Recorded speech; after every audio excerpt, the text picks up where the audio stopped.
Hello everyone and welcome to the channel. I'm Emmanuel, I'm an airline pilot and a PMDG 777 beta tester. Welcome to this tutorial on how to taxi your magnificent Boeing 777. If you're interested in even more details and backgrounds, have a look into my Ultimate 777 Guide ebook. More on that in the video description below. So let's go ahead and continue with this tutorial. Before we start the taxi, we should have a taxi chart readily available. Now, the EFB got a really nice function for that. If you go to the electronic flight bag app and take the top page, the flight details page, flick that on the full screen and then just simply zoom all the way in, then you're automatically going to get the airport moving map, provided that Navigraph charts are activated on your electronic flight bag.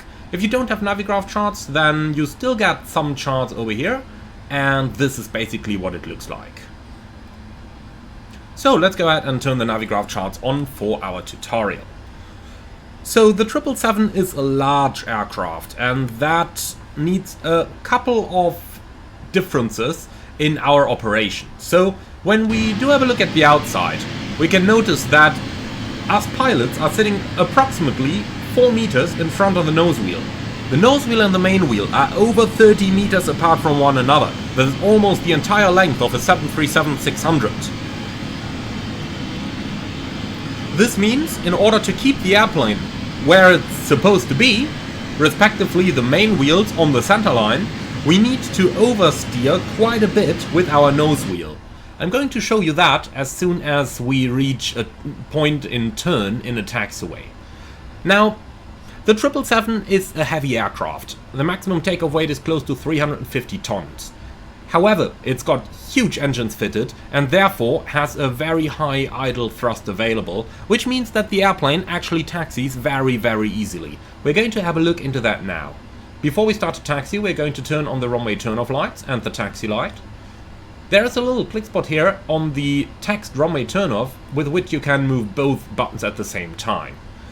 Next, we are going to open the electronic checklist and then we can release our parking brake. Now, the 777 usually only needs a little bit of thrust as a breakaway thrust, so I'm going to increase thrust just a tiny bit down here, and normally that will be sufficient to get the aircraft moving. We're going to keep this thrust while we accelerate, and as soon as we have reached a good taxi speed, we can return to idle thrust. Depending on the weight, the 777 may even accelerate with the engines in idle thrust, and that is normal until approximately 300 tons of gross weight. Only above that, the plane no longer accelerates on idle. So, we're going to start accelerating a little bit now, up to 10 knots. Now we go back to idle thrust, and let's have a look at how the airplane is going to behave.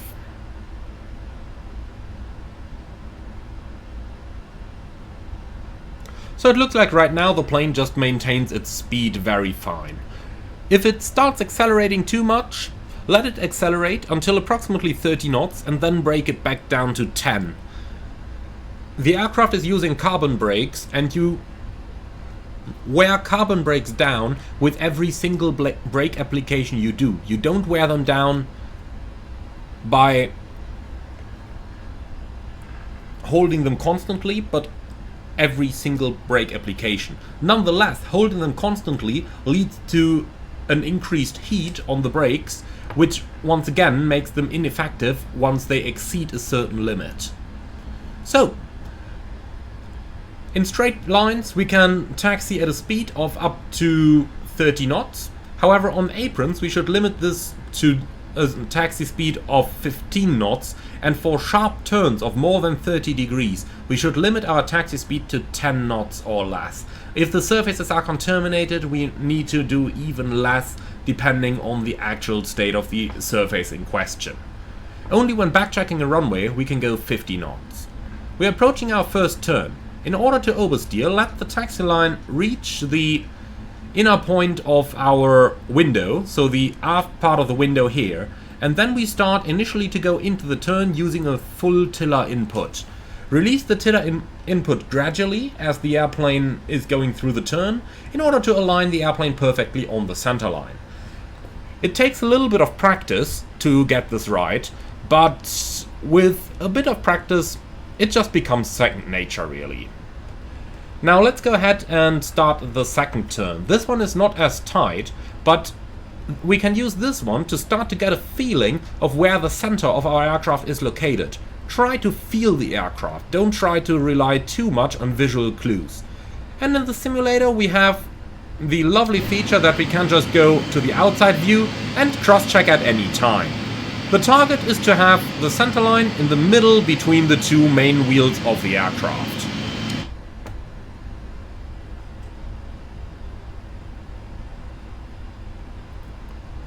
So, as we've got another turn approaching, we are not going to accelerate the airplane too much. There is one important difference between taxiing in short and medium haul flying and taxiing on long haul flying. On short and medium haul, we usually try to make up as much time of the schedule as possible during taxi. That means you accelerate, get it to greater speeds, and then break it down again to take the turns. We don't do that on long haul flying. One of my line instructors always used to tell me, long haul contains the word long. That includes a long taxi. So don't take it quickly, much rather spend all the time you need. You're moving a great mass with this aircraft and you really want to give it as good of a treatment as possible. So, unfortunately we don't have the ground movement camera available in the PMDG 777. Normally the pilot flying would be using this to assist with the movement of the aircraft. Unfortunately in the simulator we do not have that available due to MSFS limitations at the point of this recording. So for that reason we need to judge our aircraft on our own. However, with a little bit of practice it really becomes second nature. We're now reaching a point where we can go a little bit faster, since we will have to continue on this straight line for a longer time. Now, normally you only need very few percent N1 above idle in order to get the 777 moving. However, if needed, as much as 36% N1 is permissible. Otherwise, the danger of foreign object damage and of damaging foreign objects yourself becomes too great.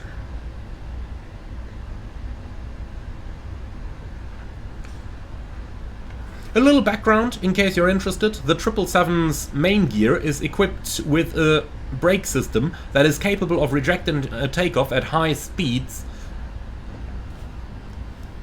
and maximum takeoff weight. During taxi, that normally means you do not need to brake as much.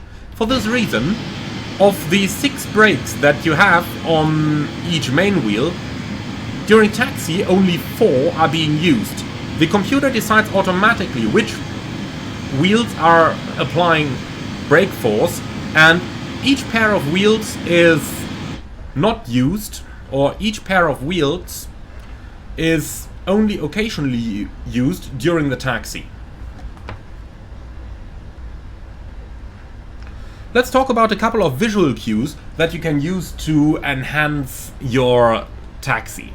As I mentioned on the first turn, if you're approaching a tight turn of 90 degrees or more, you can make good use of the number 2 sliding windows. So that's this one and this one. When the taxiway line approaches the aft end of the sliding window, that is the good moment in time to start turning onto the new taxiway. We're going to have a look at that right over here, so I will just oversteer a little bit so that we get a slightly tighter angle. And now let's have a look at it. So reduce the speed to 10 knots, let the line pass until it reaches about the aft end of the sliding window, and then do a full tiller input. And as you can see, this aligns the plane very nicely with the centerline. So, crossing a runway, strobe light is going on, and the right side is clear, and the left side is clear.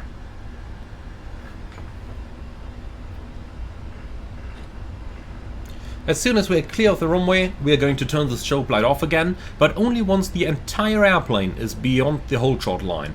Remember, you have a very long aircraft over here, so it might need a little bit of time to get used to judging when your aircraft is completely beyond the line. Look at this. That's a huge piece of aircraft that had to go beyond the line there.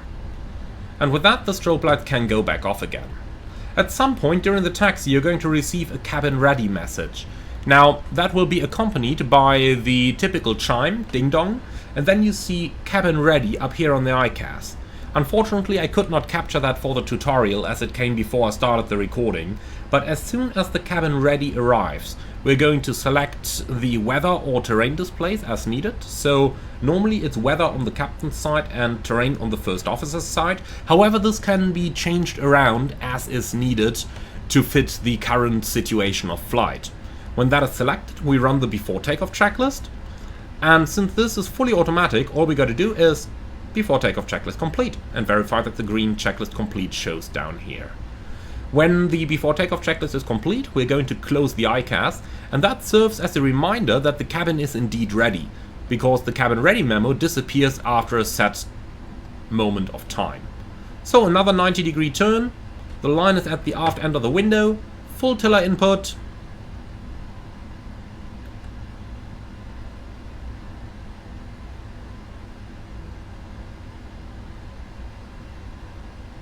and here we are nicely aligned with the taxiway centerline.